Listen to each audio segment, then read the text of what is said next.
let you guys all introduce yourself, starting with Mr. Burton. Oh, well, I'm Kevin Burton. I'm with Klein, DeNatale, Goldner, attorneys at law. You have a mic. Charles Ernst, CoreVantage Insurance Agency. Leo Whisenant, Old Ironsides Construction. Jack Howard, Urner's Appliance.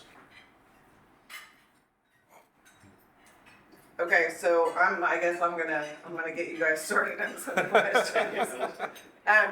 I feel like Kevin, you've already stood up and spoke a little bit, but one of the things that I think is interesting for you to bring to this group is you've been a member of EAKC before. You've been involved with this group for a while. What brings you back to EAKC? What brings you to EAKC? Why are you here? Well, it's nice that I'm able to join the EAKC again. I fortunately had to leave because we were opening up offices, and so I spread myself a little thin out there and have to travel. But coming back, it's just because we have such a great group of business owners here.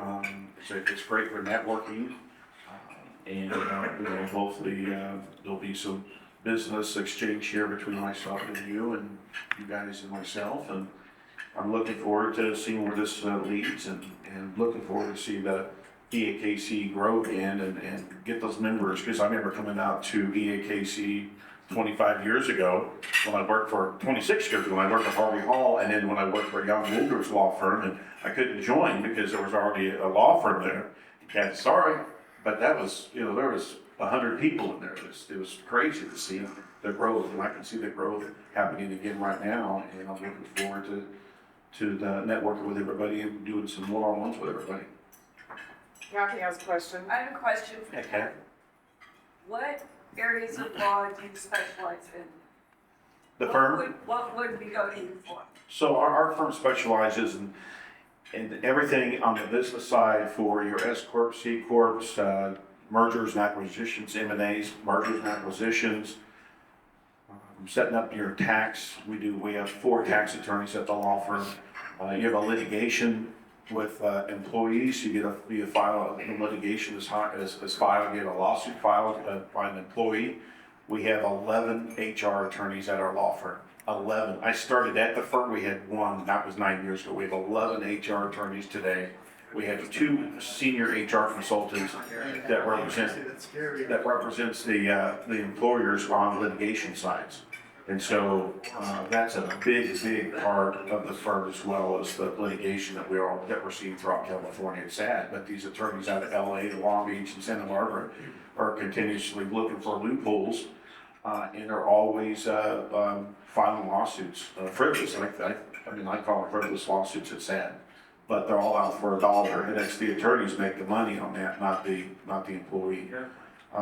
We also estate planning and probate at our firm. We have several attorneys that do estate planning at the firm. We also set up and work with real estate. So if you have a commercial need, you have a commercial property and you're having issues with that, or you have lease agreements, our firm will also handle those as well. We also have a division of aviation law. So if anybody here has a pilot and they have their own plane, they have an issue with their, God forbid there's a crash, or you have an issue with the insurance, we have an aviation department. We represent a lot of the aviation divisions out in Mojave. Our attorney that represents that is Louis, that's out of Sacramento. He was an administrative judge, and he flies back and forth. And then from our other sides is ag and water department of the firm. And we do international law. So we have a lot of clients that send their products across the ocean, across the waters, and so we do a lot of international law as well. We have roughly 64 attorneys in the firm and about 120 staff. Good. All right. So that's Charles. Charles, why EAKC? Well, I think I've been part of networking groups before, and we can all agree after 2020, it kind of got a little bit weird, in a multitude of ways, but it kind of felt like people just kind of got disconnected. And I just see that people are looking for that connection. And I think one of the things that drew me to this group was there's so many people here that have been here a long time and have kind of stayed through. I mean, there's members that have been here for gosh, I can't even tell, like 20 years. And I just thought that that was something that was really something I was looking for something that's longevity. You know, just talking with some of the people in the group, I mean, I could really tell that, you know, they're all looking to, you know, accomplish the same goals and, you know, genuine interest in networking and just, you know, furthering their businesses. Perfect, thank you. Leo, why EAKC with clock with you? Besides Kevin, Mostly Kevin. Let's see. I've known about EAKC since I was at BBSI a long time ago. I come out of safety and risk for an insurance company before I started my construction company. When we started in 2021, we joined BNI. I knew the value of BNI from BBSI, but there was never a spot for a general contractor available in EAKC. That spot was always locked down. And when I finally got my shot, I jumped on it. I showed up here right away. Kathy was like, I came back the next week and she was like, you're not supposed to be here. And I came back the next week and she was still like, you're not supposed to be here. We're voting on you. And I was like, I'm here until they kick me out. She never specifically told me not to come back, so I just kept coming back. You know, when we were in BNI and our average ticket per job was like 20 grand, 30 grand, stuff like that. BNI was appropriate when we were doing home remodels. Now that we moved on to commercial TIs and our average ticket price is somewhere around $500,000, BNI is not the place to be. Those aren't the right kind of people. They're not the right kind of business owners. And so it was really fortunate that I had the opportunity to come here and meet with you guys. My greatest desire in here is just to help other people. It's just to give, you know, create those referrals and help other businesses grow. That's the greatest joy that I get in my business with my employees, watching them grow, watching them develop. I just, you know, I don't know. That's just the greatest part of the whole thing. So, yeah, that's why EAKC. all right, thank you very much. Advisory Foreman, how'd you get the name of your business? Yeah, so I served in the U.S. Army from 1998 to 2002. I served for 1st Armored Division, Old Ironsides. The name Old Ironsides comes from the USS Constitution, which they referred to during the Revolutionary War as Old Ironsides, because it was the first ship that was like kind of specifically designed for cannonball combat. It had 13-inch thick old oak hull, and when the British fired on it, the cannonballs bounced off the sides. So the British gave it the name, and then World War II tanks came out, and they adopted the name and took it to 1st Armored Division. So served 4 years there, saw combat in Kosovo, and yeah. So then when I was making my company, I wanted something that was meaningful to me. You know, you could name a company anything you want, and I thought it was a cool name, so it's worked pretty well. Yeah. Thank you for your service. Thank you. I just want to find out, like, what kind of construction do you really specialize in, and do you use subcontractors? Yeah, it's a great question. There's a lot of different kinds of construction, right? Somebody says construction, and it can mean like 1,000 things. So we're a general contracting firm. We specialize in commercial construction, TIs, you know, existing buildings, ground ups. We work a lot with Kern County, Tulare County, all the school districts, hospitals. We do a lot of stuff in the medical space. What else do we do? I mean, that's the gist of it. We're building 2 clinics for Good Samaritan Hospital right now. We're doing a big TI downtown on Chester for what will be a adult with disabilities daycare center. So essentially they'll be dropped off there. We're rebuilding the library for Tulare County at Outpaw. I never even knew Outpaw was a city. You guys know where that is? Yep. So it's the nicest and the only decent building in the whole town, but they will have a world-class library in about a month. We're building a building and renovating some bathrooms, a metal building for Kern County. And we're doing a remodel for the Boys and Girls Club out in Lamont, so we're remodeling that. Yeah, so that's kind of what we do. Yeah. And we're really working on expanding the commercial side of the business.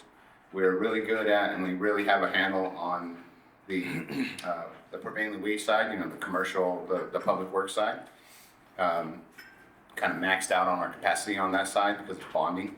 And so we're really working to push more into the commercial space. So about to turn on the ad campaigns and go back to SEO and see what we can do to push past our competitors. Yeah. Love it, baby. Jack, why EAKC first?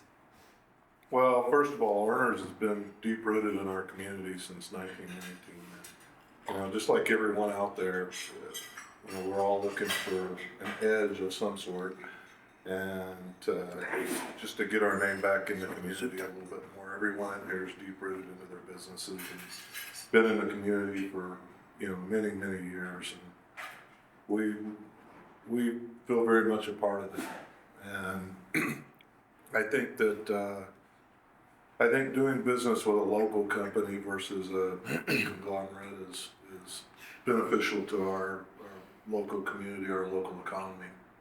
And being part of this group is just deep rooted into that. All right, thank you very much. Kevin, we're gonna come back to you. Oh, Pass the mic down. Tell us something, if you're not here at EAKC, and you're not at your law firm, where can we find you? Tell us a little bit about Kevin outside of this. Okay, I'm not sure if goodness. your hat is any indication, but tell us. So I love playing golf. Leo and I playing golf every Wednesday morning. If you guys notice, I'm not wearing my suits on Wednesdays because I go out and play golf. We played 9 holes. It's awesome. It's perfect timing. We tee off at 8. We're done at 9:30. I drive home, take a shower, put my suit on, then head to the firm. If I'm not here, you guys, not from the golf side, but my partner Monique, she has a house over in Cambridge, so we're over in Cambridge quite often. I love Cambridge. It's really a place where I can decompress. I'm very involved in the community. If you know a little history of what I've done in the community, I was a reserve city firefighter for Bakersfield City Fire for 18 years. I was a EMT back in 1991 and then became a paramedic. I was a paramedic for 5 years when I was in college. Debbie and I go back many moons.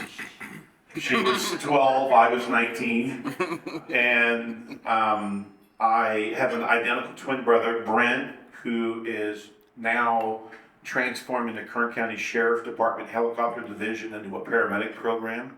So he is on the helicopter, saving lives. It gets me a little sentimental because I love him so dearly, and he just took this position, and it's tough to see him up in the helicopter at 55 years old, rappelling out of the helicopter in the middle of nighttime, rescuing people out of the river, and seeing what he's able to do just for our community. I helped raise, I was the co-chair for the Grossman Burn Center here in Bakersfield back in 2008, 2009 to bring in the world-renowned Grossman Burn Center then at San Joaquin Community Hospital, where Debbie was the vice president of at the time. Then they hired me, and I was the first president of the foundation. My job there was to raise several $1 million to bring in the state-of-the-art cancer center. And our cancer center today is the AIS Cancer Center. We helped raise over $17 million for the cancer center that's here, that's saving lives every day, and every month, and every year. Monique's father just fought stage 4 cancer, bladder cancer. AIS saved his life, stage 4 cancer, and now our mom was just diagnosed with breast cancer. It's sad, but but that's what we do. We lean on each other. We have families, and and you have friends, and you get them through this. It's gonna be tough, but Dr. Haney there is we brought her over to run the breast center, who came from the John Wayne Cancer Institute out of Santa Monica, and she's gonna be she treats the patients here at AIS. So I've raised a lot of money in this community. I've been here since 1985. I have a younger brother, Chad, who's a city fire captain. for Bakersfield City Fire. And then I have a sister that works for a company called Swire International. She runs the NFL, the NBA, and the Major League Baseball division for the largest Coca-Cola bottling distribution company in the world. She's at Salt Lake City. But I'm currently a Bakersfield City Fire Commissioner. So I'm one of the 3 city fire commissioners who oversee the Bakersfield Fire Department on the HR side. So we're basically the hiring and the firing of the fire department. I took a 37-year veteran that was on that commission. The city attorney and the city manager called me and asked if I'd be interested in becoming a city fire commissioner, and I love it. I got a badge too, it's pretty cool. Yeah. It's pretty legit. And, but no, guys, I love this community. I'm so proud to be here, and, you know, I look forward to, I have 2 beautiful daughters. One works for the CHP, and the other one works in HR for a company here. I have my first grandson, Charles, just had his first birthday. He's just a wonderful little guy, and I love it. So you guys, but that's Burton. Yeah, I was gonna say. I get a little sentimental. Sorry. So not much, you're not doing much outside of this, you're just A lot of boards. slacker. All right, Charles, Sorry. Hey, that was great, man. I know, hard to Yeah, fall. appreciate it. Give him a round of applause here. Yeah, these days, I think when I'm not working, I've got a lot of time, try to carve out as much time I can for the family, you know. I mean, I think a lot of you guys can relate. It's tough, you know, running your own business and getting out there. There's a lot of time that you spend away. So, you know, really try to do that and make it a point that if there's some time. And I've got a 9-year-old, also have a 25-year-old. He has a family of his own, my grandpa. We also look after and take care of 3 of our parent folks, right? They're all 80 years old and they got a lot of needs. My dad was diagnosed with Alzheimer's back in 21, and we went through this whole process of moving him, you know, over here to Bakersfield. He lived in Arizona at the time, and then we have our mother-in-law and then my aunt, and yeah, I mean, a lot of people call it the sandwich generation, but I think it's really important that, you know, we take the time to, you know, care for those that have cared for us, right? They're our parents. You gotta love them well. Yeah, there's just, you know, so many things. You know, we get calls every day, and it's usually something, and it seems small, but I kind of look at it as a privilege. You know, it's a privilege, and if that's the only thing they got to worry about for the day, then great. You know, if it's something small and minor, so very thankful for that. Also, back in 21, we started a classical Christian school, Providence Classical Academy. We're going into our 6th year. Just very, very excited about that. On the board, one of the founding board members. And just think it's a great thing for our community. I think it's an opportunity for people to, you know, look at classical education, and we just want to make sure that that's available to those who want to send their kids here. So, but yeah, I mean, there's a lot of stuff going on, and you know, joining this group is great. You know, this is something to look forward to every Wednesday, and just, you know, happy to be part of the group. Thank you. Very cool. Happy to have you. What kind of businesses are you looking for? Do you do 1 to 200? Do you do 10,000 or what? Yeah, like, you know, I think, you know, mostly, I mean, I think a lot of us can agree that a lot of the larger companies are kind of shrinking down a little bit now. I mean, that seems to be kind of the trend. So, you know, we're okay with, you know, if there's a small group under 10, I mean, we're good with that. We have clients that are in that, you know, 50 to 100, you know, 10 to 50, 50 to 100, and we have larger clients as well.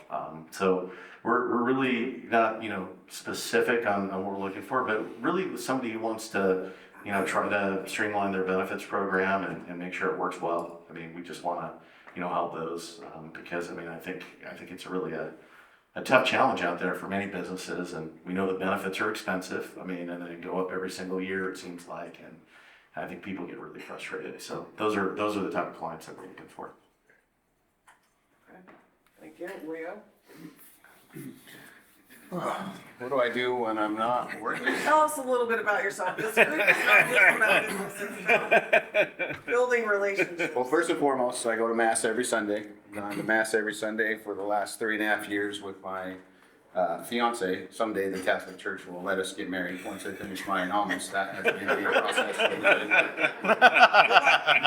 3 years into this thing. Let me guess, No, it was gonna be 90 days, right? No, they didn't tell me 90 days. They told me it was probably gonna be about a year, but Yeah. 3 years into this thing. Are you doing your homework? Yeah, what do you? You know what, honestly, it's been great. Like, it's gotten, because we got engaged, what, like 5 months after we were together, maybe less? I don't know, it was pretty quick. So it's been good. It's been really good, honestly. It's been a great time. She's awesome. Mass, don't really have any hobbies. If I said I have a hobby, it'd probably be football, watching the Raiders lose regularly. But my wife appreciates it because she knows for sure one thing: I am loyal. So loyal. Gotta be loyal if you're a Raiders fan. Wife loves football too. She loves the Niners. The other main thing that we do is go to events. We go to events with Kevin and other members of the community. We feel very blessed, very fortunate to be in a position to be able to donate to so many local charities and to help out in the community. It's one of the greatest things is the opportunity to give back what was been given to us. So we do a lot of those things. My future wife is very involved in local politics, and so she knows everybody, all the candidates, all the upcoming stuff, and we go to those fundraisers. She just absolutely loves that stuff. She ran two state Senate offices before, so she's very involved in that. My family, all of our kids are 21 and up, so none of them are kids anymore, adults basically. 2 of the girls are at home, the other boys, one's in North Dakota in the Air Force, the other one just got out of the Air Force and he's in Indiana. Southern Indiana, beautiful, didn't know, had no idea. It's gorgeous. Looks like a great place to live eventually, that's what she said. And then my brother and sister-in-law, we have like 2 houses on our property, they live in the back house. My sister-in-law Sandy runs the Phoenix, one of Lino's restaurants. And then my brother-in-law is Dustin Contreras. He just retired from the Kern County Sheriff's Department. And so they are older than me, but they have a baby. She is 5 years old, Lauren. And so that's my niece, that's my baby. And all the family work together to take care of her. So she takes up half of my time. Got her to call me Big Daddy Warbucks. She does. She is absolutely my favorite. I could have a million things going on and everything could be, I could be stressing over, we're gonna make payroll or something, just stressed out. And then she's like, Uncle Leo, will you play with me? Yes. And then we go sit down in her room and I just forget about everything. So I absolutely love that little baby. Yeah, that's about it. All right. Yeah. I like it.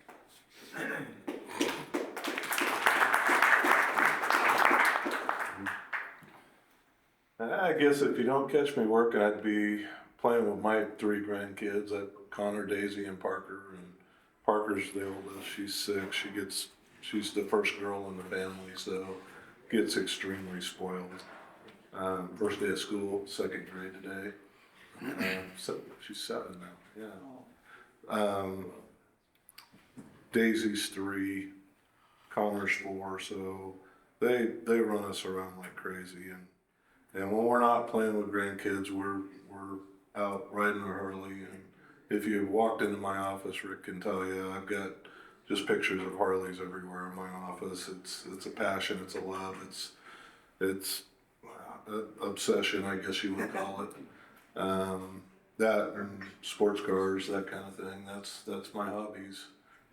We just started going to New Life Christian Center a while back, so we're getting back into church, back into some corrections in our life. So that's what we've been doing.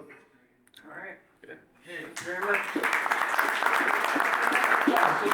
Anyone have some questions for any of these lovely members? Kevin? Yeah. How do you, how would that work, being that you're tied to so many other businesses and you have so many other clients and attorneys? How do you avoid the conflict of interest? So that's kind of the hard part of working for such a large firm, the conflicts. So we run conflicts on a daily basis, and it's not uncommon 50% of the time we'll be adverse to or 6% of the time we're gonna, already represent the client. So we're constantly always kind of balancing out. But going, all the boards I belong to, committees. I'm also, one of my boards I belong to, I'm the vice president of the Kern County Law Enforcement Foundation, which the sheriff and all the police chiefs, the FBI supervisor, the DEA supervisor, and the Homeland Security supervisor sits on our board. And we're the ones that put on the big Officer of the Year awards banquet every October. We bring about 800 people to the convention center. It's a great event. It is. It's tough to balance that out, but we do have conflicts, and staff at the firm are always running conflicts for me, just because one of my key thing at the firm is I bring in business to the firm, and on a daily basis I've been having conflict checks for the firm, for clients. So how does it get handled? Oh, through staff. If we have a conflict, and let's say that you called and we have a conflict because, we're adverse to you, then I will find an attorney to help represent you in other areas, for your area somewhere outside the firm. And that happens all the time. But we also get referrals where people say, hey, Kevin, I need an attorney out of Indiana, Fort Wayne, Indiana, we have a trust issue. Oh, no problem. I call up our attorneys. I say, hey guys, do we have anybody in Fort Wayne, Indiana you would refer to? Oh yeah, here's the person I've used in the past, referred to. And that's all up and down. The one thing that's good about the firm is unfortunately, we had COVID, people were able to work from their homes. We have a lot of our attorneys work in other states. So attorneys now are living in states or cities throughout the nation where they want to retire, but they can work for the firm. We have staff, paralegals that live in Boston, North Carolina, South Carolina. We have a guy that lives in Brooklyn that works for our firm. We have probably 17 attorneys that live in other states that work for the firm full time. We have litigators that we fly back and forth for litigation cases here in California that live in other states. It's a unique process, but a lot of big firms are doing that now. The one thing that I love about it is that we're still a small enough firm where you're not a number. Everybody knows everybody that knows all the attorneys, just like we opened a new office in Pasadena outside of Colorado Avenue. And it's great to see and meet these new attorneys who are really just doing a great job for our clients. But conflict, that's a big deal. Are you the source of the conflict? I could be source of conflict, guys. Sometimes I say my name was Brent Burton, not Kevin Smith. That's my twin brother. Yeah, Deb knows my brother Brent too. Well, a lot of you guys know my brother Brent, so yeah. Any other questions? Talk about your Lincoln stuff. Oh, God. Nice. Hey, so you guys don't know, so How much time we have here? I collect Abraham Lincoln memorabilia. So I have photos of Abraham Lincoln from the 1850s, late 1850s to the 1865. These are CDV cards back in those days. They would be printed and people would have their picture of their president, where you would have a picture of your family. And because they love their presidents. And so I've been collecting for about 24 years now, and have roughly about 200 pieces of Abraham Lincoln memorabilia in my collection, probably some of the largest collection on the West Coast. And I love it. I just love Abraham Lincoln. I love what he did, and I love what he was able to accomplish during that time period. And unfortunately wasn't able to live, through his second term. But it's just, I love history. I love American history. American history is really, really big to me. In the Revolutionary War, I have quite a few pieces from the Revolutionary War as well. So, thanks. Yeah. What's your favorite Lincoln quote? Oh my gosh. There's nothing I can even come up with right now, because the emancipation of what he's been able to do through the emancipation was, if you look at the history of Abraham Lincoln, he was hoping just what he was going to do was going to just keep the North free of slaves and was going to leave the South alone. And he said, for this to really work, we need to bring everybody together and accomplish and abolish slavery throughout the U.S. And unfortunately, we started this war became where brothers were fighting brothers, cousins were fighting cousins, uncles were fighting their dads. It's sad so many lives were lost during that Civil War. But we prevailed through it, and unfortunately, it just seems like right after that occurred, we were still having the same issues up and through the South through all those years. And I think even today, we still continue to have a little bit of issues in some of those areas still, in the rural areas that I've been to before. But just to see what Abraham Lincoln and his team did, it'd been great to be able to see him live through his life and be able to live into the 1870s and 1880s and see what that would have accomplished and work. But his son Todd Lincoln lived, way into the early 2000s, early 1900s. And he had and his kid didn't pass away until a grandkid didn't pass away until the 70s. And so there was but there's no one right now that has the linkage of Lincoln right now through this. But if you guys ever want to see some memorabilia, I have great books too, really cool books from the 1850s and the 1860s that I've collected on auction sites. I'm a freak. I spend a lot of money. It's ridiculous. A lot of money that I shouldn't be spending, but I do. So, yeah. Oh my God, it's ridiculous. This amount of money to spend. Tim? Ford Theater, phenomenal place to go. We go there twice, about every other year. Because my son lives back there. Yeah. Incredible place to go if you guys have never been. I have never been there. You've Never been there. never been there. No, never Oh my been there. gosh. You're walking right into the space where it Yeah. was. Never It's been there. Incredible. Great tour. But- But I have an earnest question. Yeah, Just expounding on the various things that you do, and do you do service on appliances for EAKC? Good question. we, excuse me, we did service for years and years, and we stopped doing service on appliances probably maybe 8 to 10 years ago. It's been quite a while now. And part of the reason that we did that is the manufacturers would treat a sales and service dealer differently than they would just simply a servicer. So, for instance, just a customer instruct something, a customer gets an appliance and they just don't know exactly how to use the appliance the right way to get the effect that they're wanting to get. They would call us and we would send our service rep out, and the manufacturer didn't pay a service call for that fee, where they would pay the service call for someone that was just a servicer, not a sales and servicing dealer. So it was, we probably lost $8,000 to $10,000 for the last 10 years that we did service. So that's why we no longer service appliances. It's better to send it to an outside source. A lot of times, more times than not, it can be a simple, the homeowner just didn't read their use and care manual in order to take care of whatever little issue it might have been. So that's why. Okay. Talk about Wi-Fi appliances. Why they're in it. Rick brought up a good question, why they're doing Wi-Fi and appliances now, and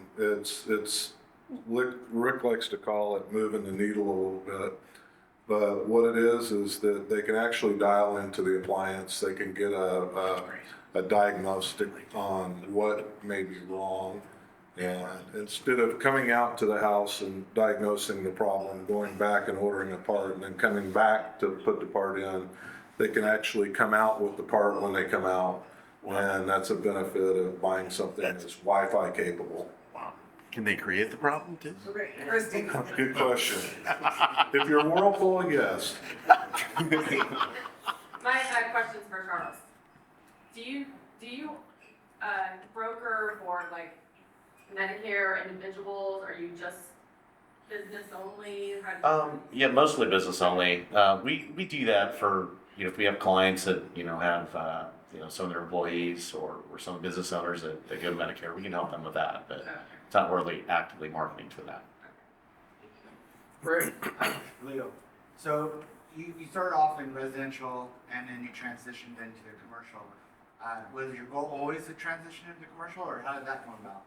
Yeah, so the goal was always to transition to commercial, and then eventually the ultimate goal of the company is to work for the Department of Defense and build things on military bases.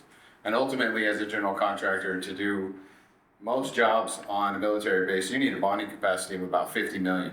$50 million single project, $100 million. So those things take time.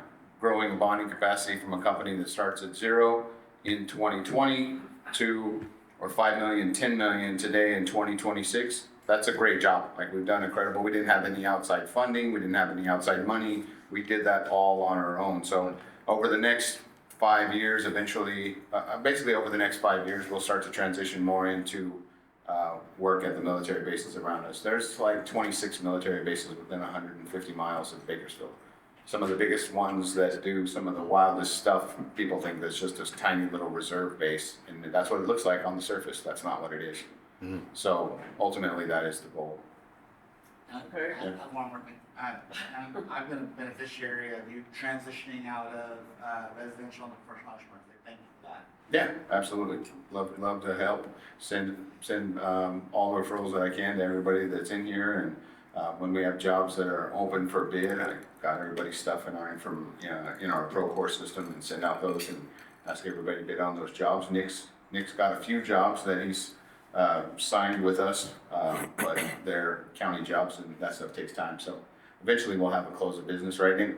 Right. All right, one last question, Anthony, to you. I'll go ahead. What are some of the examples or some notable ground-up construction projects that you've done? I don't know that they are notable, but we did them. We built a golf cart storage facility for Taft High School. That was a ground up, not super exciting, but it's a $500,000 job because that's just what it is in public works. We've done a lot of ADUs, some of them on the commercial side, some of them, the owner's expectation was that they would get like $1,800 a month rent, and they're getting over $2,000. So that was a good return on investment. We're in the process of building 2 hospitals, essentially, clinics more than anything, but the biggest one is the one on Wheat Patch Highway. It's about 2 miles east of 58, or south of 58, south of Highway 58 on Wheat Patch Highway. And when that's done, that'll be a 16,000 square foot clinic out there. So that's one of our notable ones. Yeah. Still your microphone. Yes. All right, thank you guys very much. Thank you. We're gonna say thank you to the panel. If you have any more questions for them,